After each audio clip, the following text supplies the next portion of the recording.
माझे भली क्यों खोवे है नूर, तुझ्या चेहऱ्याचं जे सुंदरता आहे ती सुंदरता कशाला गमावतेस तू, असं संत म्हणतात. म्हणून बापाने मुलगा नाही शिकवला. आता स्त्रियांनी जरी मुलांना जन्म दिला, पण मुलगा जन्माला आल्यानंतर जरी तो जन्माला आला, पण त्याच्यानंतरही त्याच्यावर कार्य करणे अत्यंत गरजेचे असते. बापाने मुलगा नाही शिकवला, तोही पापाचा भागीदार. त्याला जैसे जन्म देणे कर्तव्य, त्याला तैशीची शिक्षण देणे अगत्याचे. त्याला शिक्षण देणं अगत्याचं आहे. गावामध्ये पंगत असेल तर पोरानं वाढली पाहिजे, याचीही बुद्धी पुराला असली पाहिजे. नाही बा आमचा पोरगा मग कॉलेजमध्ये जाते, आमचा पोरगा कॉन्व्हेंट शिकते, मग कॉन्व्हेंट शिकते, इंग्रजी शिकते, तर मग काय ज्याला हे जे रोजचे दैनंदिन जे काम करायचं आहे तर ते दैनंदिन जर ते काम करत नसेल तर महाराज ते पोरगा काय कामाचं. म्हणून शिक्षण हे प्रत्येक गोष्टीचं असलं पाहिजे. मुलींनाही शिक्षण असलं पाहिजे, मुलांनाही शिक्षण असलं पाहिजे. मग जर शिक्षण तुम्ही देऊ शकत नसाल, कारण जबाबदारी वाढते, आई माता पित्यांची मुलांच्या बद्दल असणारी जबाबदारी वाढते.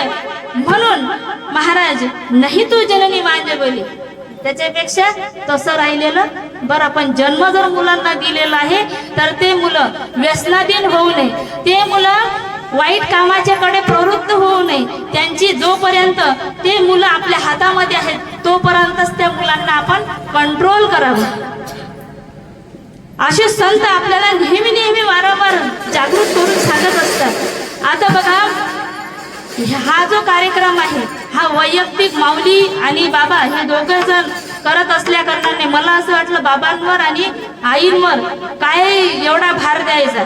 बिचारे सुरुवातीपासून हार करण्यापासून ते शेवटपर्यंत त्यांनी जर फोटोचा हार नाही बदलवला ना, काल त्या फोटोंचे हार नाही बदलवले तर असा कोणी यजमान म्हणून कोणी आला नाही त्यांनी हार बदलवले नाही का.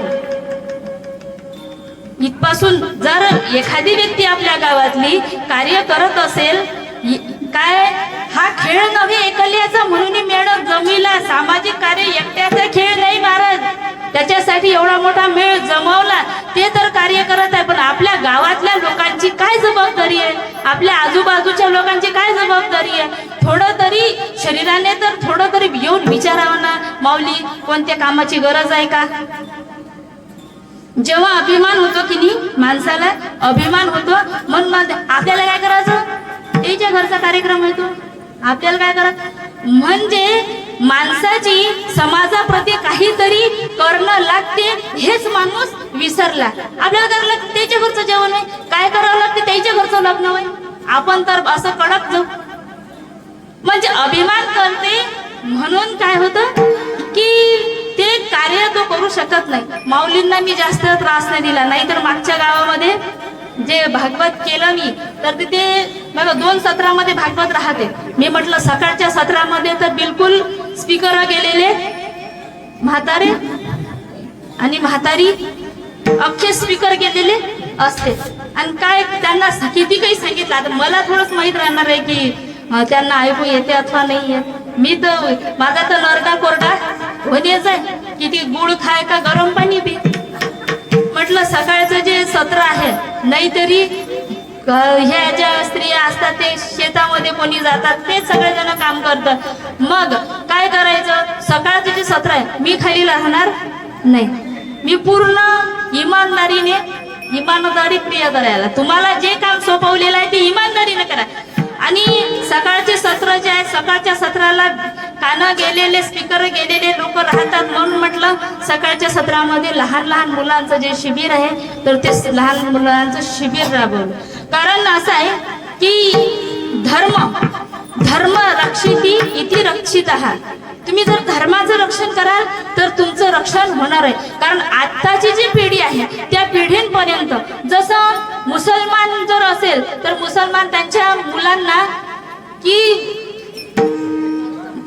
त्यांचे काय असतात ते मदरसा हो, मदरसे में बच्चों को भेजे. म्हणजे तुम्ही हे जे व्यावहारिक शिक्षण जे शालेय शिक्षण जरी घेत असले तरी त्यांना त्यांच्या धर्माचं शिक्षण हे दिल्या जाते. मग आम्ही हिंदू मनवणारे आपलं काय आहे, थोडासा समोरच्याची थोडीशी वाहवा व्हायला लागली, समोरच्याचं जर का नाव घेतलं तर आपली जयते. गावरानी शब्दात म्हणत आहे मी. आणि आपणच सज्जन बरं, ते दारू पिणारे मांसाहार करणारे ते तरी एकामेकाच्या नरडी पकडतील तरी सकाळी एकत्रित होतात, तरी पण त्याच्याजवळ चुना नसला दुसऱ्या तंबाखू मागते. एकामेकाचे ते सोबती असतात. पण व्हावे वाटे गावाचे कल्याण, सज्जनांनी व्हावे एकत्र संघटना, हे जे शक्तीचे सूत्र ग्रामराज्य निर्माण करी. ग्रामराज्य जर निर्माण करायचं असेल तर आमच्या सारख्या सज्जनांनी नुसतं टाळासाठी पेटीसाठी आणि मला प्रसाद नाही दिला आणि मला ये नाही म्हटलं, मला हळदी कुंकू नाही लावलं आणि मला बसच नाही म्हटलं, अशा छोट्या छोट्या गोष्टींवरून वादविवाद न करता आम्हाला जेवायलाच नाही म्हटलं, अशा प्रकारच्या छोट्या गोष्टींवरून वादविवाद न करता एका ठिकाणी येऊन बसणे म्हणजे काला. म्हणून तुकाराम महाराज म्हणतात की हे सगळं सांडा हो तुम्ही, तेव्हा कुठं काला होईल. मंथन किया हर धर्म का, हर पंथ का, हर देश का, निकला मेरी समझ में सुख सार संदेश का. जब विश्व मानव मित्र बनकर पास सबके आएंगे, शांति तभी वो पाएंगे, नहीं तो खत्म हो जाएंगे, नहीं तो खत्म हो जाएंगे. एक तर शेतकऱ्याचा परिवार तुटला, खतम होण्याचे कसे काय खतम झाला, आम्ही आमचा हिंदू धर्म कसा काय खतम झाला. एक तर आमचा जो शेतकरी होता, शेतकऱ्याचा परिवार तुटला, विभक्त झाला, वेगवेगळा तर झालेला आहे. समाज वेगळे झाले. जेव्हा राजकारण येतं तर राजकारण जेव्हा येतं तर समाजावरून लोकांमध्ये भांडणं होतात. मी या समाजात त्या समाजात, मला समाजामध्ये नाही, घरामध्ये मी या पक्षाचा तू त्या पक्षाची, अशा प्रकारचे भांडणं होतात. मग अशामुळे काय झालं तर समाज हा तुटल्या गेला. त्यातल्याही त्या वारकरी संप्रदायामध्ये बाईनं कीर्तन करावं नाही, माणसानंच कीर्तन करा, याच्यामध्ये काय झालं की स्त्रियांचा पक्ष वेगळा झाला आणि पुरुषांचा पक्ष वेगळा झाला. आपल्या गावचे वारकरी धन्य आहेत की स्त्री कीर्तन करत आहे तर तिला वडीलधारी माणसाप्रमाणे आपली मुलगी आहे, आमची मुलगी आहे, अशा प्रमाणे ते मला साथ देत आहे. पण तिथे बघा महाराज, स्त्री पुरुष यांच्यामध्ये सुद्धा भेद पाडण्यात आले की नाही, स्त्रियांनी करायचंच नाही, कीर्तन करायचंच नाही, स्त्रियांनी भागवत करायचंच नाही.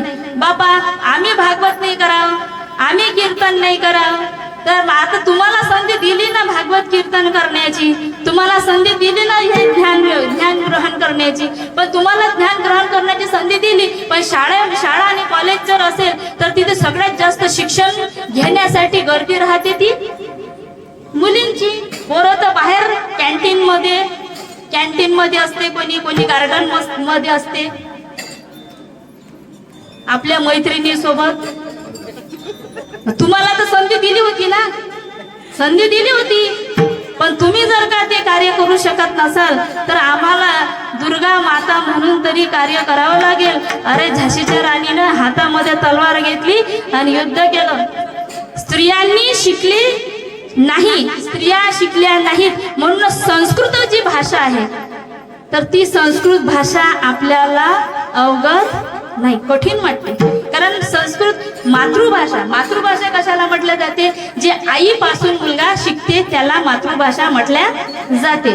पण मातृभाषा आईच जर संस्कृत बोलत नसेल तर पोरगा कुठून संस्कृत बोलणार आहे, त्याला कुठून कळणार आहे संस्कृत. आणि मग असं करता ती भाषा लोप पावली ना. आपली मराठी भाषा होती ती लोप पावली, आपली राष्ट्रभाषा ती लोप पावणार आहे.